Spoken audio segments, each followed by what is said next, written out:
একটি জয়। নির্বাসন আমার ঠিকানা কেড়ে নিয়েছে, কিন্তু আমার ভাষা কেড়ে নিতে পারেনি। আমার ঘর কেড়ে নিয়েছে, কিন্তু ঘরে ফেরার আকাঙ্ক্ষা কেড়ে নিতে পারেনি। আমি যতদিন বেঁচে থাকব, পৃথিবীর যে প্রান্তেই থাকি, লিখব। যা সত্য বলে বিশ্বাস করি তা বলব। আজ 1 আগস্ট 2026। আজকের দিনটি আমার জীবনে শুধু একটি অনুষ্ঠানের দিন নয়, একটি বন্ধ দরজা খোলার দিন।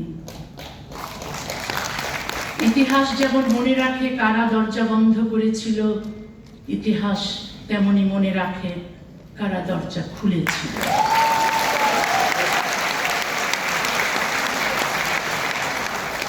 সবাইকে আমার ভালোবাসা, সবাইকে আমার গভীর কৃতজ্ঞতা। ধন্যবাদ পশ্চিমবঙ্গ, ধন্যবাদ কলকাতা। আজ তুমি আমাকে শুধু তোমার শহরে ফিরতে দাওনি, আমাকে আমার হারিয়ে যাওয়া জীবনের কাছে ফিরিয়ে দিয়েছো।